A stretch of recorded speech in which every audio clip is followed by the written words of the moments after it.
深夜，这个女人洗漱完上床休息，然而令人惊恐的是，待女人熟睡后，床底下竟爬出一个陌生男人。女人万万想不到，自己的人生正慢慢走向深渊地狱。女人名叫徐佳人，和丈夫高剑锋结婚已有5年之久，婚后两人一直没有孩子。如今妻子怀孕本该是件天大的喜事，但高剑锋却对徐佳人破口大骂。原来高剑锋去医院做过检查，被确诊为没有生育能力，因此他认定徐佳人背着他在外偷情。可徐佳人却信誓旦旦地说自己没有做过任何对不起丈夫的事，但高剑锋已经听不进任何解释，粗暴地将徐佳人赶出了门外。两口子的争吵引起了邻居张谦的侧目，但他不愿过多插手他人的家事。正当徐佳人无处可去之时，小区保安王斌迎了上来，他热心地将徐佳人带到自己的宿舍，让他在此暂住一晚。徐佳人连连称谢，然而他做梦也不会想到，太阳升起之时，他的人生也将发生前所未有的巨变。第二天清晨，剧烈的敲门声惊醒了徐佳人。值班归来的王斌带来了一个惊天噩耗，高剑锋竟在昨夜横死家中。警方接到报案后迅速赶到现场，刑警队队长刘队向高剑锋的邻居询问了相关情况。在围观的群众中，一个嬉皮笑脸的男人引起了刘队的格外注意，他是小区清洁工郑大妈的儿子陆阳。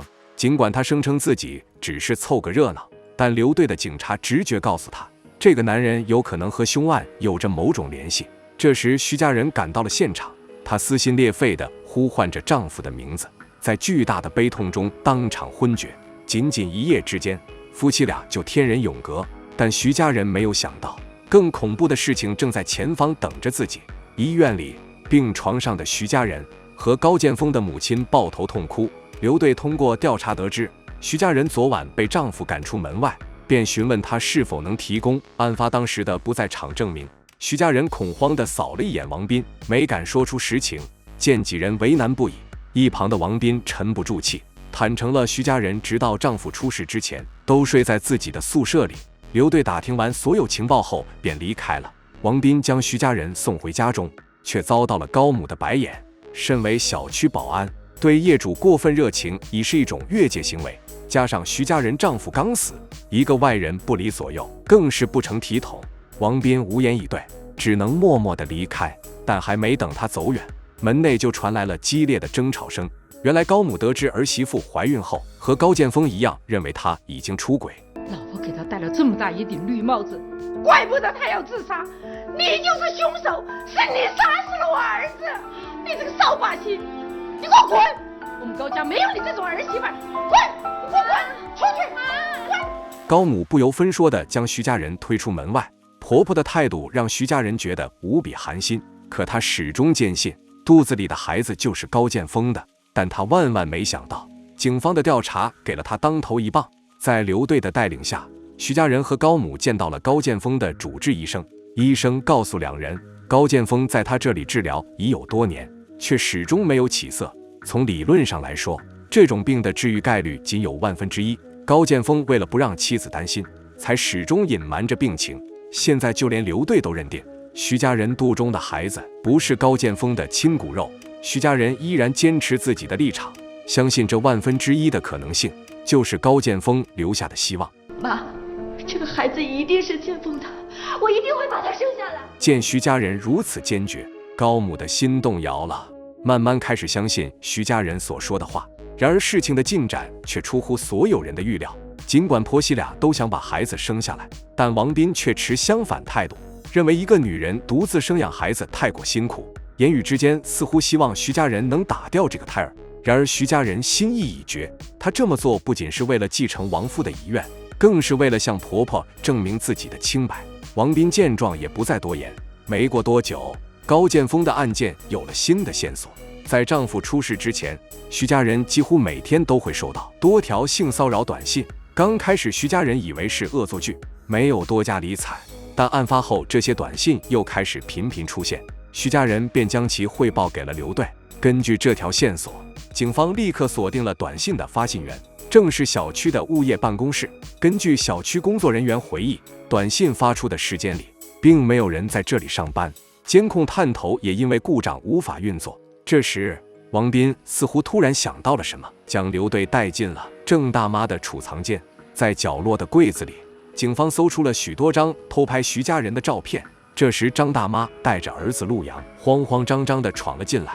在凶案发生当天，刘队就格外留意陆阳，怀疑他和案件有所联系。现在眼前这些照片更加证实了他的怀疑。在警方的逼问下，陆阳承认了这些照片是出自他手。刘队也立刻将他带去警局调查。张大妈的儿子被抓后，徐家人认为真凶已经落网，但他万万没想到，事情的真相远不止如此。缠绕着他的噩梦仍未远去。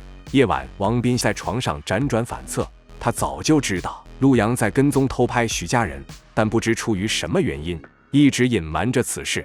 这时门外响起了敲门声，来者是徐家人的邻居张谦，而从张谦阴险的笑容上可以看出，他似乎掌握了某个不可告人的秘密。不久之后，案情又有了新的进展，但刘队带来的消息并不乐观。经过审问和调查，陆阳虽然有偷窥和骚扰的癖好，但案发当时他有明确的不在场证明，因此真正的凶手另有其人。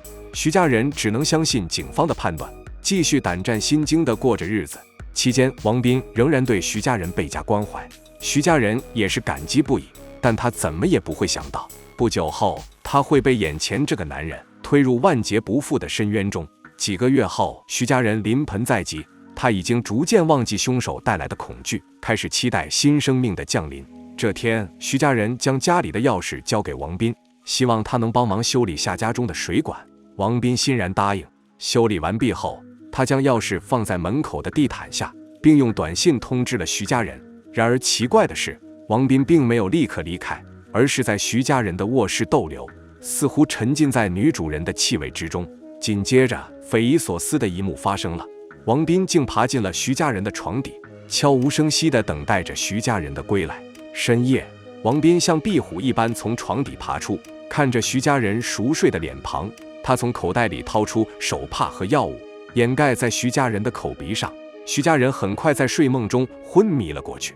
随后他脱掉了身上的衣服，爬上了床。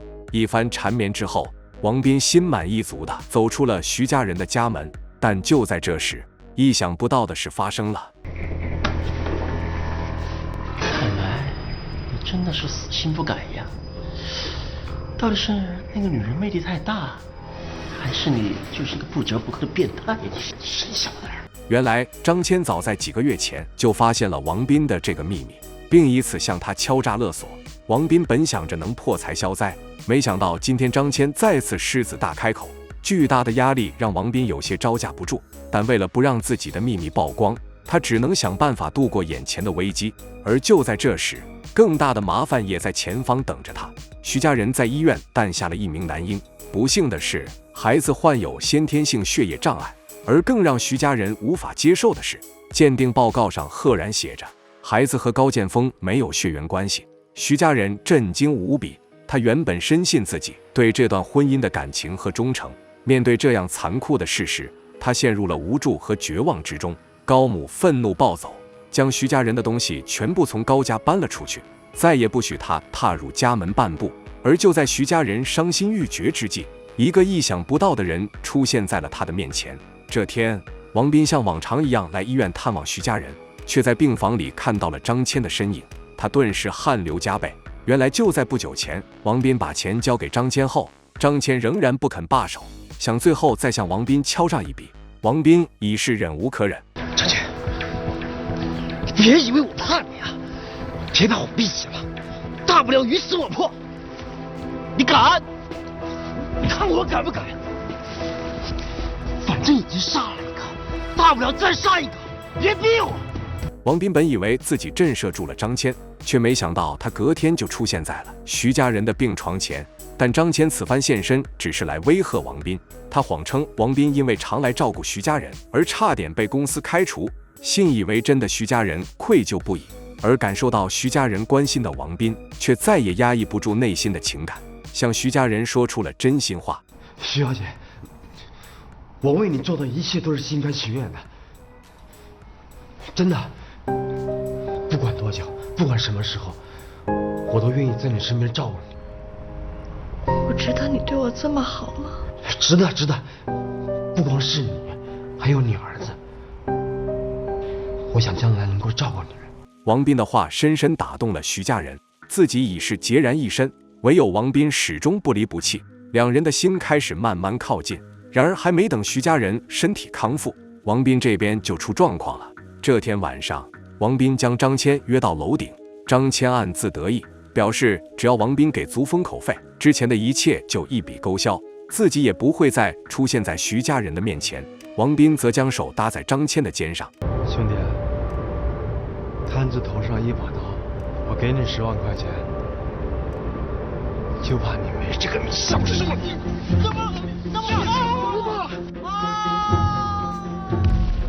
王斌本以为自己除去了这个心头大患就能松口气，但天网恢恢，第二天，警方就通过监控发现了王斌在案发前后进出大楼的身影。刘队开始对王斌起了疑心，而接下来发生的事更是彻底让王斌露出了马脚。徐家人在医院静养期间，孩子已经基本脱离了危险。他从护士口中得知，给孩子输血的竟是王斌，他的血型和孩子正好匹配，而且抢救孩子的心比谁都还要强烈。不知道的人看他着急的样子，还以为他就是孩子的父亲。徐家人听后眉头一皱，心里浮现出一丝疑云。这时刘队来到了医院，告知了徐家人张谦死亡的消息，并向护士询问了王斌的血液样本信息。刘队的职业敏感告诉他，王斌如此在乎这个孩子，背后必有隐情。在警方的抽丝剥茧下，一个惊人的事实开始浮出水面。徐家人带着孩子出院后，暂时居住在王斌的宿舍里，可还没等他安顿好行李，刘队就打来电话，告知案情有了突破性进展，让他独自一人前来警局。徐家人便向王斌谎称要去趟医院，把孩子先交由他保管。徐家人走后，王斌却忽然意识到了什么，脸色顿时凝重起来。而徐家人也万万没想到，他即将面对的是沉痛无比的残酷真相。徐家人赶到警局后，从刘队手里接过了一份鉴定报告。警方通过调查得知，孩子的亲生父亲正是小区的保安王斌。徐家人无法接受眼前的事实，自己从未和王斌发生过关系，更是不知道他怎么就成了孩子的父亲。接二连三的打击让徐家人手足无措。猛然间，他突然想起孩子还在王斌那里，急忙打去电话，但电话那头却提示对方已经关机。刘队立刻意识到情况不妙，果不其然，王斌早已敏锐地察觉到自己成了警方的目标，于是便急忙收拾好行装，带上孩子独自潜逃。车站里，王斌战战兢兢地蜷缩在位子上，畏罪之心让他备受折磨，仿佛身边的每一个人都在向他投来怀疑问罪的目光。王斌猛一抬头，发现熟悉的制服出现在了大门外。眼看警方步步逼近，王斌渐渐乱了方寸。他丢下孩子，不顾一切的仓皇逃窜。几名警察也在后面穷追不舍，但在冲过一条马路时，王斌却被疾驰而来的汽车迎面撞上，彻底失去了行动能力，只有眼神还在不安地闪烁着。警方随即将他紧急送往医院抢救。在征得警方和医院的同意后，徐家人得到了见王斌一面的机会。病床上的王斌已是气若游丝，知道自己命不久矣。他挣扎着向徐家人说出了一个可怕的真相。早在看到徐家人的第一眼起，王斌就深深地被他迷住了，便开始频繁地在徐家人所在的楼道附近巡逻。一天，王斌见徐家人家中的电路出了问题，便热心地当起了水电工，而徐家人急着去上班，便放心地把钥匙交给了王斌。不想王斌竟动起了歪心思，拿着钥匙另外配了一把，这样一来，他就能自由进出徐家人的家门。后来王斌得知高剑锋出差，便趁机偷偷进入屋中，潜伏在卧室的床下，观察着徐家人在房内的一举一动。夜深人静时，他便兽性大发，用迷药迷晕了徐家人，紧接着就在徐家人身上疯狂地发泄着积累已久的欲望。而就是从这次之后，王斌便一发不可收拾，几乎每天都躲在徐家人的床下，并在深夜爬到徐家人的床上。原本他以为一切神不知鬼不觉，但就在徐家人和高剑锋争吵的那个夜晚，意外发生了。高剑锋以维修水管为由，把王斌叫到了家中。我在我家床底下找到一张身份证，你看是不是你的？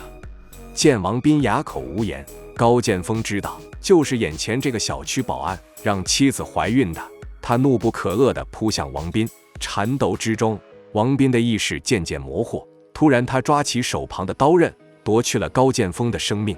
知道这个残酷的真相后，徐家人瞬间陷入了崩溃之中，他痛不欲生地冲了出去。王斌想要叫住徐家人，但他已经发不出任何声音了。随着心电图变为一条直线，王斌结束了他罪恶的一生。失控的徐家人来到了天台，他因承受不了这巨大的打击而有了轻生的念头。刘队抱着孩子赶到，不停以好言相劝，但徐家人已经丧失了活下去的动力。最信任的人杀害了她的丈夫，而自己竟然生下了杀人凶手的儿子。她不知该如何面对这一切。就在这生死关头，刘队怀中的孩子哭了，而这哭声也触动了徐家人的心弦。作为母亲，她终究不忍心让孩子在世上独自受苦，她需要陪伴在孩子身边，亲眼见证他的成长。徐家人将孩子揽入怀中，下定决心和他共同面对未来。好了，本期内容就到这里，喜欢的欢迎长按点赞加关注，我们下期再见。